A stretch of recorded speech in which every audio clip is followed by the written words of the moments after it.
Kilichokushtua hapo ni kipi sasa? Ulivyokasirika ni kama haujui hii mimba imepatikanaje, au umeambiwa hii mimba imepatikana kwa Bluetooth. Tulikuita na tupu yangu na tupu ya mume wako, ndivyo hii mimba ilivyopatikana, na wewe ndio sababisha haya yote yatokee. Ni kwa sababu ya mimba tu. Kwa sababu ya mimba tu. Hivi unajua mimba inakuja na nini? Kwa taarifa yako, mwanamke mjamzito mara nyingi huwa anatamani kukunwa, na sio hivyo tu, mwanaume wake anabidi amtanue njia. Sina mume wako ndiye alinipa hii mimba. Ulitaka niende kwa mwanaume mwingine nikambemende mwanangu? Aka nikome. Rosaline akamuuliza Larry, kwa kipindi chote hiko ulikuwa unalala na dada yangu? Larry ana mdomo mzito kama samaki. Mshenzi huyu akakubali. Evelyn akapiga msumari kwamba kama akijihisi anawashwa hata kidogo, basi Larry ndiye anayewajibika kumkuna, na kila siku ya Mungu Larry ana kazi ya kwenda chumbani kwake na kuhakikisha anatanua njia ya mtoto wake kupita. Rosaline akiwa chumbani kwake akiugulia kitu kizito alichopigwa na mume wake pamoja na dada yake, Larry akaja na kupiga goti akitaka kumwomba radhi mke wake kwa kila kilichotokea. Larry anasema ni upwiru tu ndio uliomfanya achepuke. Larry akazidi kufunguka kuwa alichopewa na Evelyn ni kitamu sana, na hata mara kadhaa alipokuwa akimfuata mke wake akihitaji tendo, Rosaline alikuwa anamkwepa, na sio leo wala juzi wala mwaka huu tu, itangia miaka yote wapo kwenye ndoa, na hii ndio sababu ya kutafuta sehemu nyingine ya kupoozea machungu yake. Rosaline akaona kama nazidi kuumizwa na Larry, akamtimua aondoke zake. Leo mama mkwe wake amekuja nyumbani. Wa kwanza kumfungulia mlango akawa ni Evelyn. Mama akafurahi sana kumwona Evelyn, na kilichomfurahisha zaidi ni kumwona Evelyn ana mimba. Mama akamuuliza Evelyn, ni nani mwenye hii bahati? Rosaline akamwahi, mwenye hiyo mimba yupo nje ya nchi, atakana sisi mpaka atakapojifungua. Mama akafurahi sana kwa mimba ya Evelyn. Mixa miuno mingi ya kikejeli kwa Rosaline. Usiku mama kijacho Evelyn akaja chumbani kwa kina Rosaline, anadai anataka Larry akamfanya massage. Rosaline akaongea kwa uchungu sana. Dada wa kipekee aliyemuona kama mama yake na kumwamini, ni kweli leo anamfanyia yote haya. Evelyn hataki kabisa kusikia hizo story, lakini Rosaline akasema yote haya yataisha mpaka mtoto wake atakapozaliwa. Evelyn akamstopisha na kumwambia kuwa sasa amebadilisha mawazo, amegairi kumpa mtoto Rosaline. Aise, ugomvi ukawa mkubwa sana kati ya wawili hawa. Evelyn akaagiza Larry aende chumbani kwake fasta. Rosaline akaumia sana kwa uchungu. Rosaline akachukua gari yake akataka aende mbali sana awe peke yake. Wakati huo akiwa anaendesha gari, mume wake ambaye ni Larry akawa anapiga simu nyingi sana kwa mke wake. Akiwa anajaribu kukata simu ya Larry, Rosaline akapata ajali. Leo asubuhi sana mama Larry kaja nyumbani kwa mwanae. Walipokosea ni kutofunga mlango, mama akaingia mpaka ndani na akamkuta Larry amelala na Evelyn, lakini mama alidhani huyu huenda akawa ni Rosaline. Wakati anataka kuwaita, ndilo akagundua kuwa huyu sio Rosaline bali ni Evelyn. Mama akauliza imekuwaje mtu na shemeji yake wamelala pamoja. Evelyn akasema kweli kuwa Larry ndiye baba wa mtoto wake.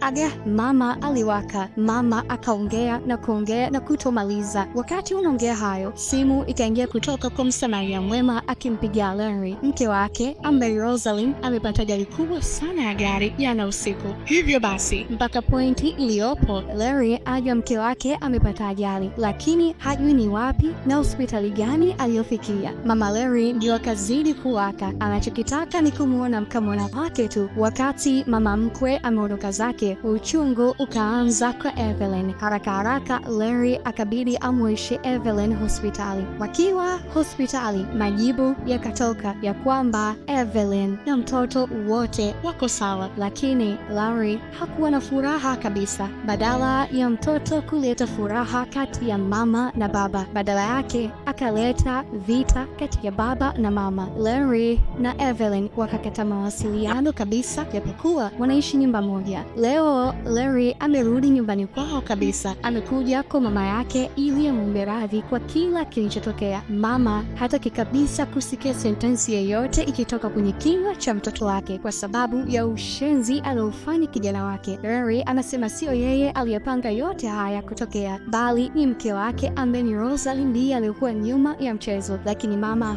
bado alilipinga hilo. Kwa nini haukukataa hata hilo wazo? Pia ujio wa Larry nyumbani kwao ni kwa ajili ya kumwalika bibi mtu kwenye shughuli ya ubatizo wa mtoto. Bibi mtu akadai hamtambui kabisa huyu mjukuu. Leo ni siku ya ubatizo. Cha ajabu zaidi, bibi aliyegoma kabisa kutohudhuria ubatizo wa mjukuu wake akawasili. Bila kupoteza muda, watumishi wa Mungu wakamhitaji mtoto aje ili waanze tukio walilodhamiria kuifanya. Evelyn akamwagiza dada wa kazi akamlete mtoto. Dada wa kazi alipoenda chumbani ili akamfuata mtoto, akapiga ukunga mzito kuashiria kuna hatari imetokea. Evelyn na Henry wakabidi wakimbilie wakaangalie kuna tatizo gani. Kumbe mtoto alishafariki. Majira na nyakati za huzuni zikaizingira kuta za nyumba ya Henry. Baada ya muda mrefu sana kupita, leo Larry kaja kuongea na Evelyn mawili matatu na kumwambia kuwa anataka kila mmoja achukue njia yake. Yeye anataka focus na kumtafuta mke wake na hataki kabisa kuwa karibu na Evelyn. Basi kesho yake asubuhi, Evelyn akabeba mizigo yake tayari kwa kuondoka. Larry yupo juu akiangalia kila kitu, asiye hata na cha kufanya. Larry na Evelyn kila mmoja kwa nafasi yake akajaribu kusaka kila kona, kila chocho kujua ni wapi alipo Rosalind na wasifanikiwe. Baada ya miaka miwili kupita, Evelyn akaalikwa kwenye moja ya tamasha la wanawake, na alipoingia ndani akashtuka kuona miongoni mwa washiriki ni Rosalind. Lakini huyo Rosalind mwenyewe sasa kama hamjui, kwa kipindi hiko chote mtu wa karibu wa Rosalind alikuwa ni mwanasaikolojia wake. Hivyo mwanasaikolojia huyo akamshauri Rosalind akutane na Evelyn ili atoe kinyongo chote na apone. Kweli leo Evelyn akakutana na Rosalind na Evelyn akafunguka ukweli wote kuwa sababu kubwa ya yeye kubadilika ni wivu tu. Kuona mdogo wake anapata kila kitu kwenye maisha yake bila ya kutumia nguvu kabisa. Mfano, darasani alikuwa ni mbumbumbu, lakini yeye ndiye alikuwa kwanza kupata kazi nzuri. Pia alikuwa mlevi na umwambi kitu kwa wanaume, lakini yeye ndiye alikuwa kwanza kupata mume, na cha ajabu zaidi alichukua mchumba wa zamani wa dada yake. Rosalind akapugutwa, kumbe dada niliyekuwa na mwamini ndivyo hivi alivyokuwa ananifikiria. Kisha Evelyn akala nyoya. Baadaye Evelyn akaenda kwa Larry. Larry akashtuka, umekuja kufanya nini hapa wakati tulikubaliana tusiwasiliane? Evelyn akamwambia kuwa kilichomleta kwake ni kumpa taarifa kuwa Rosalind ni mzima wa afya. Baada ya siku kadhaa kupita, Rosalind akiwa nyumbani kwake akasikia hodi. Kuangalia ni ugeni wa nani? Kumbe ni Larry Shaba, mume wake wa zamani, msaliti na mshenzi nambari moja. Larry hakuamini kumwona tena Rosalind. Wakiwa wanazungumza, Rosalind na Henry, mfanyakazi wa Rosalind, akaja akiwa amebeba mtoto wa kiume.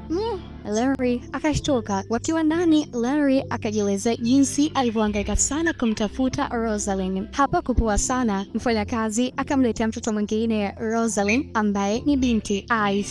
Larry akampongeza sana Rosalind kwa kukubali kuadapti watoto. Akiwa anataka kutoka aende zake, Larry akaona picha ya ukutani ya Rosalind akiwa ana mimba. Larry akashtuka kuona hiyo picha na akauliza ni nani baba wa hawa watoto mapacha. Rosalind akasema ni yeye. Larry ndiye baba wa hao watoto mapacha. Larry, machozi ya uchungu na ya kujuta yakazidi kumtoka. Mungu kwa Rosalind hakukubali kabisa mja wake aumbuke, na kwa hakika kabisa Mungu wangu mimi na Mungu wako wewe hatoruhusu hata siku moja sisi moja wake tudhalilike. Na huu naona kuwa mwisho wa kazi yetu iitwayo Waridi na Mzabibu, yani Rose and Ivy. Hii